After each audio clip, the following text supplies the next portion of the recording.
श्रीनागेन्द्रहाराय त्रिलोचनाय भस्माङ्गरागाय महेश्वराय नित्याय शुद्धाय दिगंबराय तस्मै नकाराय नमः शिवाय। मंदाकिनी सलिलचंदन चर्चिताय नंदीश्वर प्रमथनाथ महेश्वराय मंदार पुष्प बहु सुपुष्पूजिताय तस्मै मकाराय नमः शिवाय। शिवाय गौरी वदनाब्ज वृंद सूर्याय दक्षा ध्वरनाशकाय श्रीनीलकंठाय वृषभध्वजाय तस्मै वशिकाराय नमः शिवाय। वशिष्ठकुम्भोद्भवगोतमार्य मुनीन्द्रदेवार्चितशेखराय चन्द्रार्कवैश्वा नरलोचनाय तस्मै वकाराय नमः शिवाय।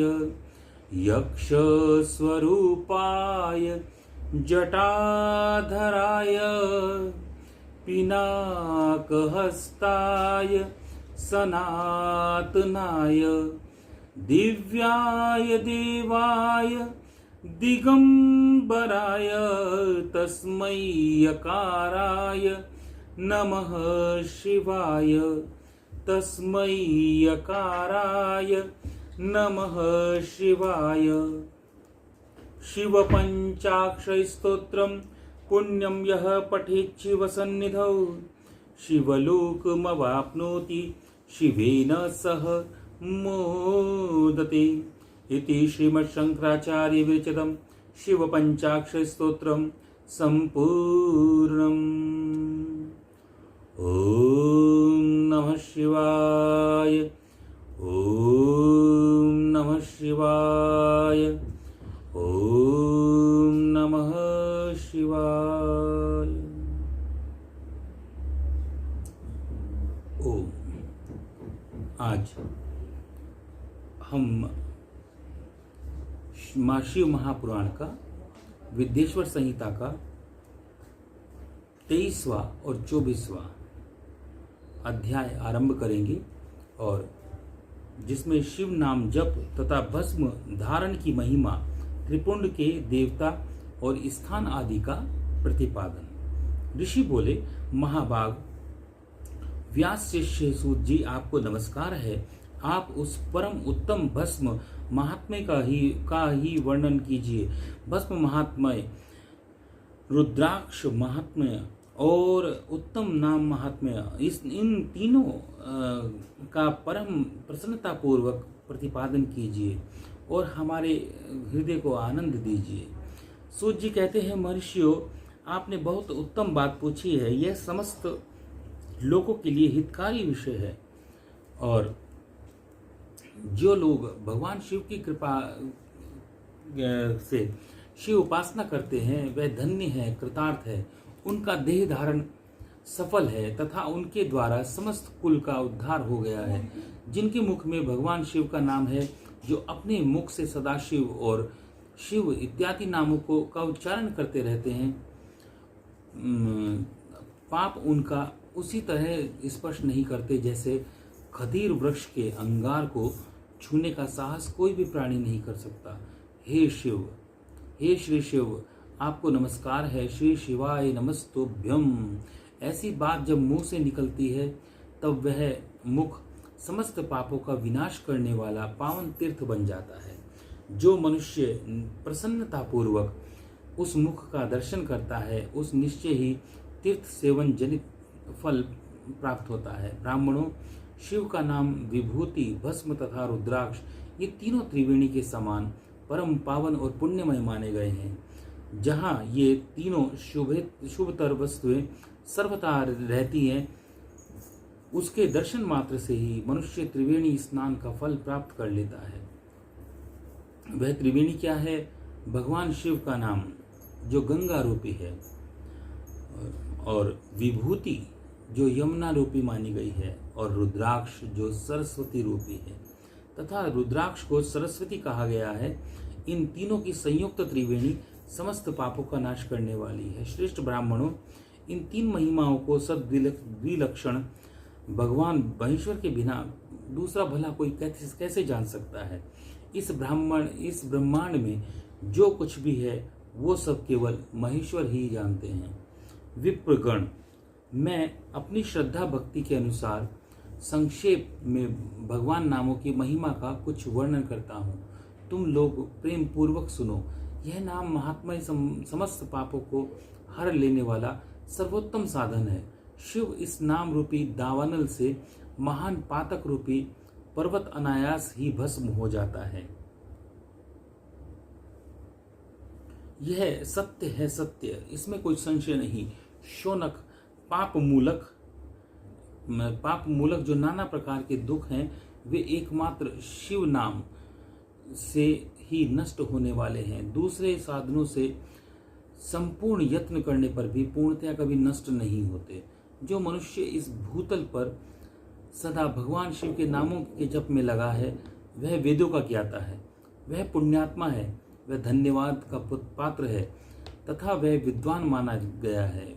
मुने जिनका शिव नाम जप में विश्वास है उनके द्वारा आचरित नाना प्रकार के धर्म तत्काल फल देने के लिए उत्सुक हो जाते हैं। महर्षि, भगवान शिव के नाम से जितने पाप नष्ट होते हैं उतने पाप तो मनुष्य भूतल पर कर ही नहीं सकता। देखिए कितनी अच्छी बात कही है। कहते हैं भवन्ति विविधा धर्मास्तेषां सद्य फलोन्मुखा येषां भवति विश्वासः शिव नाम जपे मुनेः। पातकानि विनश्यन्ति यावन्ति शिव नामतः भुवि तावन्ति पापानि क्रियन्ते न नरैर् मुनेः। कि जितने पाप व्यक्ति करता है उतने तो पाप ही नहीं कर सकता। भगवान शिव के नाम से सभी पाप जो है नष्ट हो जाते हैं। जो शिव नाम रूपी नौका पर आरूढ़ होकर संसार रूपी समुद्र को पार करते हैं उनके जन्म मरण संसार के मूलभूत एवं सारे निश्चय ही पाप नष्ट हो जाते हैं। महामुने, संसार के मूलभूत पातक रूपी पादपों का नाश हो जाता है। पादपों का शिव नामी कुठार से निश्चय ही नाश हो जाता है। जो पाप रूपी दावानल से पीड़ित हैं उन्हें शिव नाम रूपी अमृत का रसपान करना चाहिए। पापों के दावानल से दग्ध होने वाले लोगों को उस शिव नाम अमृत के बिना शांति नहीं मिल सकती। जो शिव नाम रूपी सुधा की वृष्टि लगा रहा है वे संसार रूपी दावानल के बीच में खड़े होने पर भी कदापि शोक के भागी नहीं होते। जिन महात्माओं के मन में शिव नाम के प्रति बड़ी भारी भक्ति है ऐसे लोग की सहसा और सर्वथा मुक्ति होती है। कहा गया है शिव नाम तरिम प्राप्यम संसाराब्धिम तरन्ति ते संसार मूल पापानि तानि नश्यन्ते संशयम्। संसार मूल भूतानां पातकानां महामुने शिव नाम कुठारेण विनाशो जायते ध्रुवम्। शिव नामामृतं पेयं पाप दावनालार्दितै पाप दावाग्नि तप्तानां शान्तिस्तेन बिना नहि। शिवेति नाम पीयूष वर्षा धारा परिप्लुता संसार देव मध्ये अपि न शोचन्ति कदाचन।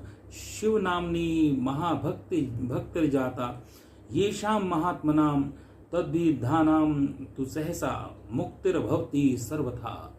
इसका अर्थ है मुनीश्वर जिसने अनेक जन्मों तक तपस्या की है उसी की शिव नाम के प्रति भक्ति होती है जो समस्त पापों का नाश करने वाला है। जिसके मन में भगवान शिव के नाम के प्रति कभी खंडित न होने वाली असाधारण भक्ति प्रकट हुई है उसी के लिए मोक्ष सुलभ है। यह मेरा मत है। जो अनेक पाप करके भी भगवान शिव के नाम जप में आदर पूर्वक लग गया है वह समस्त पापों से मुक्त हो जाता है, इसमें संशय नहीं। जैसे वन में दावानल से दग्ध हुए वृक्ष भस्म हो जाते हैं उसी प्रकार शिव नाम रूपी दावानल से दग्ध होकर उस समय तक के सारे पाप भस्म हो जाते हैं। शौनक, जिसके अंग नित्य भस्म लगाने से पवित्र हो गए हैं, जो शिव नाम जप का आदर करने लगा, वह घोर संसार सागर को पार कर लेता है। संपूर्ण वेदों का अवलोकन करके पूर्ववर्ती महर्षियों ने यही निश्चय किया है कि भगवान शिव के नाम का जप संसार सागर को पार करने के लिए सर्वोत्तम उपाय है। मुनिवरों, अधिक कहने से क्या लाभ। मैं शिव नाम के सर्व पापाहारी महात्म्य का एक ही श्लोक में वर्णन करता हूँ। भगवान शंकर के नाम में भी पाप हरण की जितनी शक्ति है उतना पातक मनुष्य कभी कर नहीं सकता।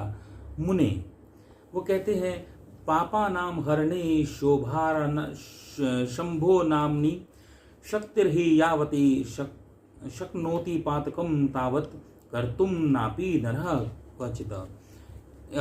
इसका अर्थ है, मुनि, पूर्व काल में महापापी राजा इंद्रद्युम्न ने शिव नाम के प्रभाव से ही उत्तम सद्गति प्राप्त करी थी।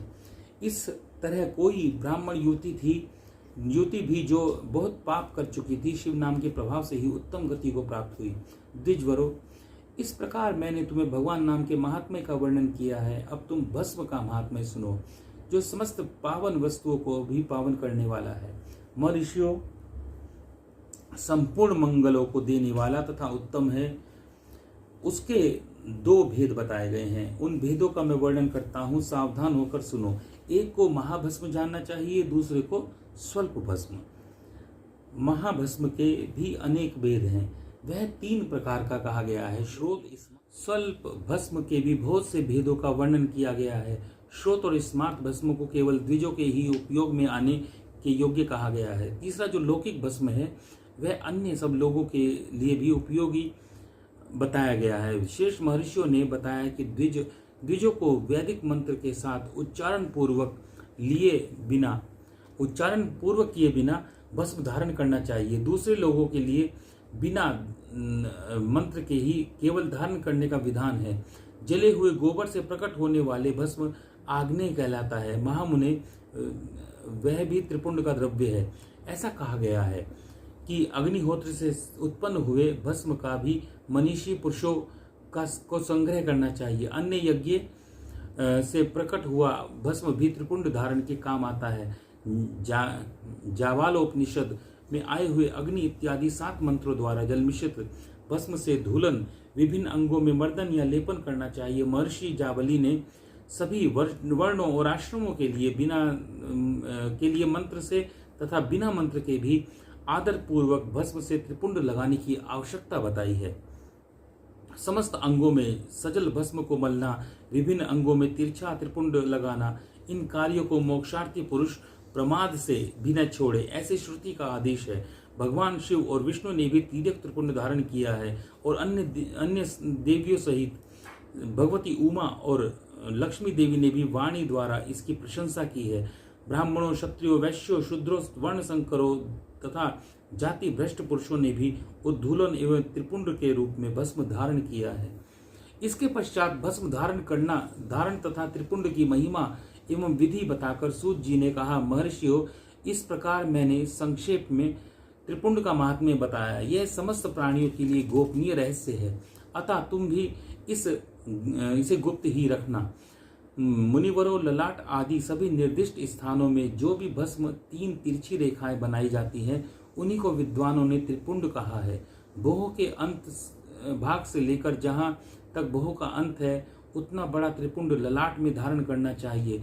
मध्यमा और अनामिका उंगली से 2 रेखाएं करके बीच में अंगुष्ठ द्वारा प्रतिलोम भाव से की गई रेखा त्रिपुंड कहलाती है। अथवा बीच की 3 उंगलियों से भस्म लेकर यत्न पूर्वक भक्ति भाव से ललाट में त्रिपुंड धारण करें। त्रिपुंड अत्यंत उत्तम तथा भोग और मोक्ष देने वाला है। त्रिपुंड की 3 रेखाओं में प्रत्येक में 9 देवता हैं, जो सभी अंगों में स्थित हैं। मैं उनका परिचय देता हूँ, सावधान होकर सुनो। मुनिवर, प्रणव का प्रथम अक्षर अकार, गार्हपत्य, अग्नि, पृथ्वी, धर्म, रजोगुण, ऋग्वेद, क्रियाशक्ति, प्रातःसवन तथा महादेव, ये त्रिपुंड की प्रथम रेखा के 9 देवता हैं। यह बात शिव दीक्षा परायण पुरुषों को अच्छी तरह समझ लेनी चाहिए। प्रणव का दूसरा अक्षर उकार, दक्षिणाग्नि, आकाश सत्व गुण, यजुर्वेद, मध्यदिन सवन, इच्छा शक्ति, अंतरात्मा तथा महेश्वर हैं। ये दूसरी रेखा के 9 देवता हैं। प्रणव का तीसरा अक्षर मकार, आहवनी अग्नि, परमात्मा, तमोगुण, द्युलोक, ज्ञान शक्ति, सामवेद, तृतीय सवन तथा शिव हैं। ये तीसरी रेखा के 9 देवता हैं। इसी प्रकार स्थान देवताओं को उत्तम भाव से नित्य नमस्कार करके स्थान आदि से शुद्ध हुआ पुरुष यदि त्रिपुंड धारण करे तो भोग और मोक्ष की भी प्राप्ति कर लेता है। मुनीश्वर ये संपूर्ण अंगों में स्थान देवता बताए गए हैं। अब उनके संबंध में बताता हूँ, भक्ति पूर्वक सुनो। 32, 16, 8 तथा 5 स्थानों में त्रिपुंड का न्यास करें। मस्तक, ललाट, दोनों कान, दोनों नेत्र, नासिका, मुख, कंठ, दोनों हाथ, कोहनी, दोनों कलाई, हृदय, दोनों पार्श्व भाग, नाभि तथा अंडकोश, दोनों उरु, दोनों गुल्फ, दोनों घुटने, दोनों पिंडली और दोनों पैर। ये 32 उत्तम स्थान हैं। इनमें क्रमशः अग्नि, जल, पृथ्वी, वायु, 10 दिक्पाल और 8 वसुओं का निवास है। धर, ध्रुव, सोम, आप, अनिल, अनल, प्रत्युष और प्रभास, ये 8 वसु कहे गए हैं।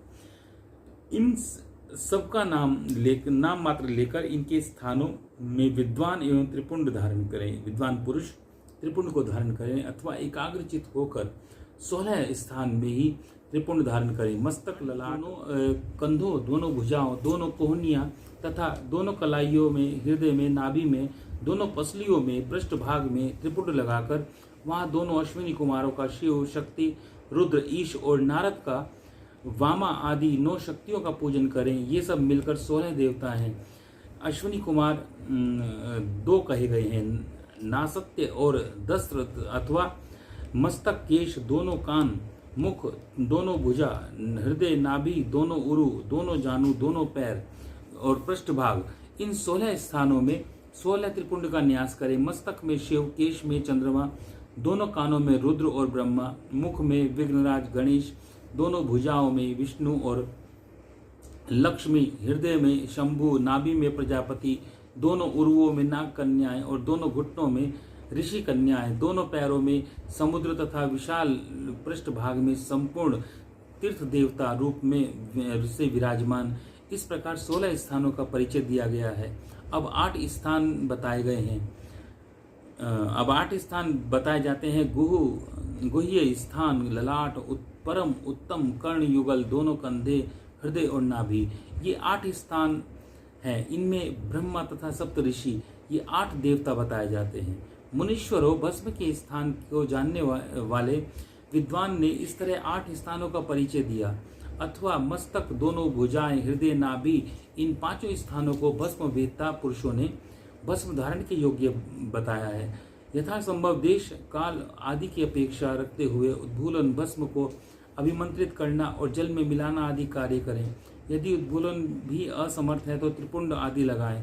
त्रिनेत्रधारी आदि गुणों के आधार पर 3 देवताओं के जनक भगवान शिव का स्मरण करते हुए नमः शिवाय कहकर ललाट में त्रिपुंड लगाएं। ईशाभ्याम नमः कहकर दोनों पार्श्व भागों में त्रिपुंड धारण करें। बीजाभ्याम नमः कहकर बोलकर दोनों कलाइयों में भस्म लगाएं। पितृभ्य नमः कहकर नीचे के अंग में, उमेशाभ्याम कहकर ऊपर के अंग में तथा भीमाय नमः कहकर पीठ में, सिर के पिछले भाग में त्रिपुंड लगाना चाहिए। इति श्री रेवाखंडे शिव महात्म्य, शिव महापुराण महात्म्य विद्येश्वर संहिता नाम 23 और 24वां अध्याय आज पूर्ण हुआ। ओम नमः शिवाय, नमः शिवाय।